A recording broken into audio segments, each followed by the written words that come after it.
Hello, good evening, everybody. So, tonight I was thinking about, well, not only kittens, of course, because as you can see, she is getting to be quite the kitten.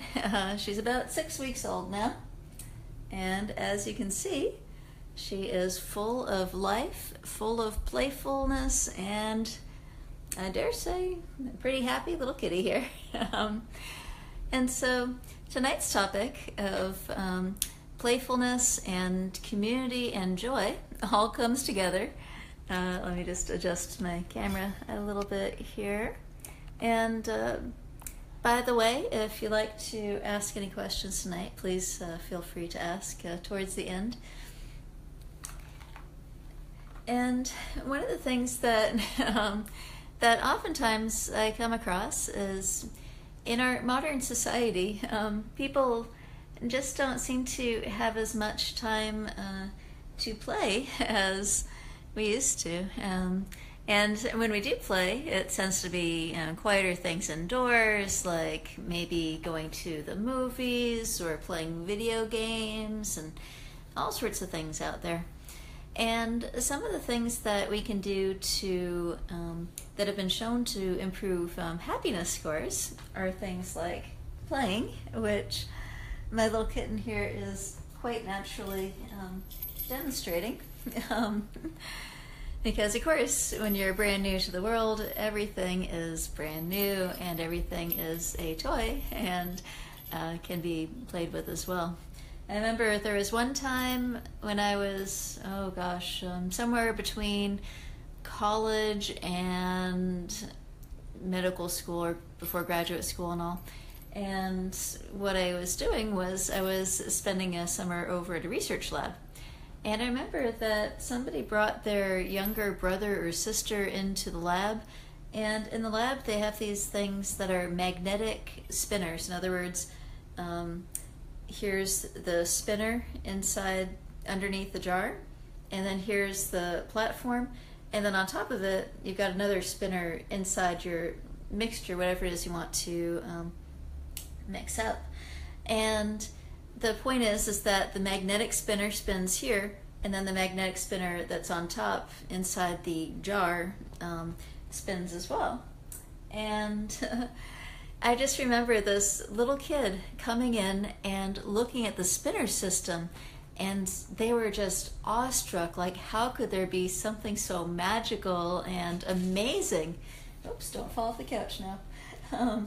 As you can see, she's also a lot more energetic now than in the previous videos, and bigger too. But anyway, that sense of joy, that awe, that curiosity that was present in the child, to me at the time, basically it had become boring. It was just another ho-hum thing. That's just how you spin your liquids. You just put that beaker on, put the thing in, and turn on, and off it went. And kind of if you're able to recapture some of that spirit of wonder and joy, it gives you a whole new set of eyes with which to see the world. Obviously, somebody as young as kitten here, Daisy, everything turns out to be new. And even if it's not new, there's something to be gained by having a spirit of playfulness. And even things that are more boring jobs as well. If you've remembered famous Disney songs, Whistle While You Work and so forth, there's actually something to it. So one of the things that is wonderful, if you're able to get it, is to find out what sorts of things do you love, what draws you, what's your passion. And if you can find a job that matches that, amazing. Then when you go to work, you can be essentially playing or enjoying or using your creativity or whatever on there. And even if the job's not quite as playful as you would like, sometimes just having that spirit of playfulness during the job can make the job a lot easier. A sense of humor, for example, as they say, not taking things quite as seriously, and There we go, getting the fingers chewed on here a little bit. And that can go a long ways towards just making life a little bit easier. Now also, on the title of tonight's thing, I was talking about community. Well, some of you guys might have noticed that over the last few days I've put up a few advertisements of the performance that the Fort Walton Beach Community Choir was doing downtown.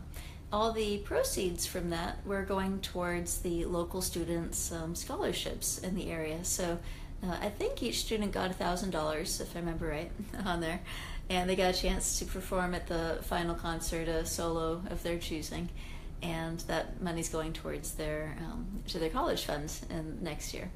So it was a wonderful joy to be participating in the choir. And it's something that is a lot of fun. And you get a bunch of benefits from it. So for one thing, singing, that's good exercise for your brain, good exercise for your vocal cords, and for your lungs. All of that is amazing benefits for health. When you're joining a community choir, for example, and of course not everybody has to go out there and sing, basically when you do something like that, it gives a better sense of purpose and a sense of fulfillment, because when you're sitting at home, maybe just on the computer or doing things only for yourself, that's okay. There's nothing wrong with that. I mean, everybody's got to take care of business and do what they need to do. But there's just an extra dimension of fulfillment that can come when you expand the horizons, and instead of just taking care of yourself, also do something which is going to be of benefit to other people as well at the same time. And that way you're kind of, as I say, giving away the fruits of your labor. So we spent Tuesday nights for a number of months putting together this show, rehearsing the music with Katie, our wonderful, if I may add, music director who's been directing us, committing all these songs to memory. Now that's another thing that can help with your brain over time for sure, memorizing things. And then at the end, we got to be up on the stage. Sometimes we got to do some improv work, some dancing, which, if you checked out the brain video, dancing is really good for preserving memory and brain function, all that. But more than that, it's just a joy. It's just fun. And it can be a personal emotional relief as well, being able to do a little bit of comedy and such. And at the end of the day, the audience gets to benefit. We get to benefit because we're up there just sharing the joy of the music with everybody. And of course tonight I'm sharing the joy of small purring kitten with you guys as well. She spends a lot of her day sleeping and the rest of the time essentially running around and pouncing on nothing, because that's what kittens do. But anywho, another benefit of doing some volunteer work, besides helping other people, you can also get new skills. For example, more comfort being up on stage. By doing these presentations for you guys, another skill that I've been gaining is learning how to talk on camera, which is a little bit different than talking to a live person one-on-one. Cover some of how I got over the fears of that earlier on. And also, when you're part of a community, sometimes you learn what other people do and potentially can collaborate. For example, one of the folks that I was talking with does some work for, I believe it's Channel 6, Emerald Coast TV. And so maybe one of these days I might get a chance to hook up with him and not only do some types of broadcasts and some health types of things for you guys on these channels, on the Facebook Live video where we're streaming right now, and later when I get a few minutes to upload these all into the YouTube channel, then so it can go out on those channels. But also I might be showing up one of these days on the local cable channel there, and then another different audience that watches cable TV might enjoy some of these talks as well. Again, all free for the benefit of humanity and kittenness, of course. Sorry. Alrighty, so one of the things that I find is fairly common and that can contribute to a lack of joy is isolation. We've become more and more a society of folks that doesn't really talk to each other. I've been in households, for example, where the teenagers were sitting there across the room from each other, mind you, one there, and instead of actually having a face-to-face conversation, they're sitting there texting. And again, nothing wrong with texting, but once in a while it is very healthy to kind of unplug and get back out into the into nature, into community. Listen to an NPR station, for example, where the topic was someone who got a grant in order to help people learn how to have conversations again, for example. So there's something to be said for kind of getting out of the shell and expanding what you're able to give, and actually going out and doing some volunteer work. It's not only something that can get people out of their own little shell and their own contracted me-only universe, but when you are able to provide those extra skills, bring some balloons to the nursing home, something else, you get so much more joy. On the last night of the show, for example, we had this very energetic song, Footloose, and we're all dancing and singing and carrying on stage. And at the end of the show, a few of us who are more energetic were to run down and kind of run up and down the aisles a little bit and grab people to see if we get them to come up and dance as well. And, you know, at the very end of the row, there was this lady who was obviously out of their wheelchair. Hi, Roseanne. And she wasn't able to get up and dance. And so basically I gave her a one-woman little dance show where I just kind of got in there and danced. And I'll tell you, she was so happy. You should have seen the big smile. And so I was giving from my heart to her. And in response, you know, it was just this beautiful sharing of love and joy and fun, playfulness. And there's just something very nice about it.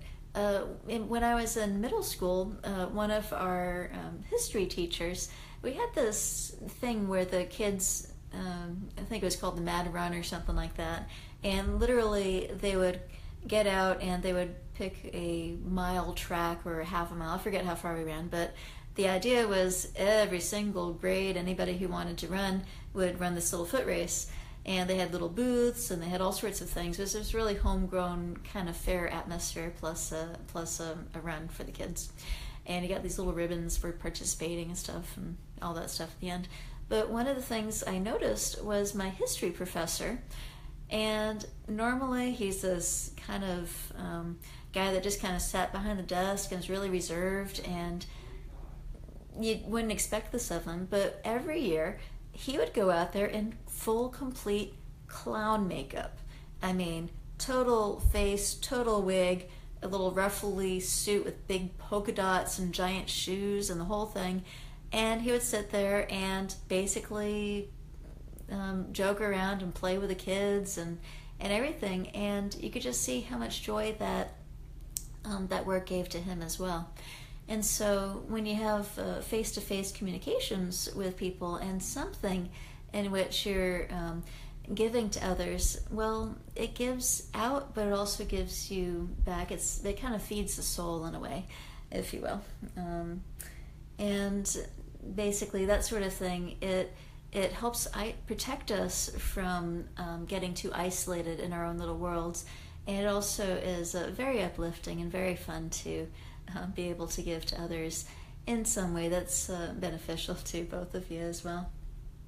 And the little kitten here is just staring up with such sweet eyes. So one example of giving, I think I might have mentioned that about middle of April or so, I heard this little kitten crying down around the corner from my house, and when I found her, She was obviously cold. Her bladder was full because her mama had basically abandoned her. Somehow she got away from wherever her kitten hideout was, and was desperately hungry. And I will tell you, over the last few weeks, she has given me a lot of joy and a lot of love as well. And so the number of ways in which people can give to others is infinite, really. Whatever you enjoy, and it also gives some nice ways of being able to change up the day as well, so that life doesn't get too boring, you know. So if you would like to come join the Fort Walton Beach Community Choir, it is a really fun thing to do. No auditions are needed. We rehearse on Tuesdays in the evenings, and we also get to go out and meet folks in the community as well, because basically folks in the area ask us to perform for them. So I got a chance to perform at the Relay for Life that was here a few weeks ago, and see some of the folks that were cancer survivors, and see the booths and everything that was set up for them there. And we also got to perform at command ceremonies, because some of the people, there's some military bases around this area, and some of the folks on base there are really familiar with our choir, and they call up Katie and say, hey, we've got a change of command ceremony, or we've got a special promotion, or retirement, or a something. And sure enough, not all of us can make it, and most of the time, since I'm usually working all day every day, can't make the daytime things, but whenever possible, I like to go out and join, because again, it gets out in the community, you get to see people, and they get to appreciate the hard work that we do together as well. And so I do encourage you to just enjoy yourselves, find something that you love, a hobby, anything, and if you're able to find some way in which the things that you love to do, you can also share it with somebody else, whether it's a family member, or somebody from church, or somebody from school, or just your next door neighbor if they need help mowing their lawn, you know. Basically, not to impose on people, obviously. You don't want to mow their lawn and then find out you mowed down their petunias, you know. There's some limits to things, obviously, you know, ask, of course, first. But there's different ways in which you get out there and give of yourself, and basically get more meaning and joy out of life by engaging with others, and then you bring them joy, and they can also give you some as well. Oh, speaking of joy and fun, I want to also mention something else that I thought was awesome fun. There is a article that I saw this weekend that was a urologist that decided that he would take some anecdotal stories they heard about people, little itty bitty kidney stones, and they go rolling around on a roller coaster and up and down and all over the place, and all that bouncing and jostling. When they did a CT scan later on, they noticed some of the stones were missing right after the people had been to the theme parks. And so what they did was they, you know, modern technology is really awesome. So they took like a 3D scan of some guy's kidneys that were making kidney stones, and then they used a 3D printer to recreate it. They filled that fake kidney with the urologist's, so anyway, they found pee, they put it in there, they found little stones, they put it in there, and then the urologist had this on his back at about kidney height, so they kind of really mimicked the biomechanics of where the kidneys were, and literally rode Big Thunder Mountain Railroad a bazillion times, and every time he went, he measured how many stones had fallen out of those pockets. Basically, it's called calyces. It's like a little space where the stone forms, and then it kind of comes out and down the uterus and out. Anyway, and so what they found was that with this experimental model, they were able to verify what some of the patients had been telling him, was that when they had gotten jostled hard enough on these rides, that their kidney stones were passing thereafter. And so if you happen to be prone to little stones, the first thing you can do is drink lots and lots of water. I think, don't quote me on this, but I think it was somewhere around 10 or more glasses a day of water. The key thing with kidney stones is drink enough of the water so that your urine is pale like almost all the time. That's really, really important to just flush everything out. And sometimes some of the stones can get dissolved better if you have a little lemon in the water and stuff. So little details like that. Also eating a lot of plants, as you probably have heard in my theme. Lots and lots of plants. The more plants you have in general, the healthier it is. Following the advice of folks like Dr. Greger and Dr. Barnard, Dr. Ornish, all on nutritionfacts.org and nutritionmd.org. I think Dr. Ornish's is the Spectrum. I mean, there's all sorts of great ways of learning about this stuff.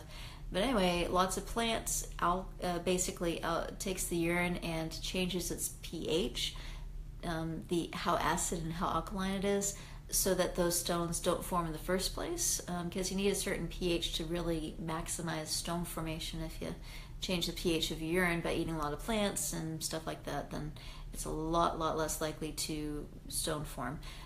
People that eat a lot of meat, their urine becomes very acidic because you've heard of amino acids and such. Basically, those amino acids, they're acidic. They kind of acidify the urine. Anywho, but lots and lots of dark green leafy vegetables. Anyway, story short is that the more plants, the less stones. And now you can add rolling around and roller coasters of various sorts. Well, why not? If you happen to be, able to, not having like neck problems or something, where you're able to kind of get up and down and jostled around. Hopefully you're young enough and know yourself enough to be able to decide for yourself if you are healthy enough to ride a roller coaster or talk to your primary care doctor, all the good stuff. Anywho, so I think it's time for Daisy and I to say goodnight. I think she's, getting ready to fall asleep here. And so thank you, Rose, for all the love and the hearts, and one little more close up of Daisy for those who are interested in following. The kitten cuteness. And we will say good night for this Monday. Have a wonderful, joyous, loving week, and hopefully you can find some way to help find your own sense of community and be able to share your gifts with somebody. All right, take care and have fun. Bye-bye.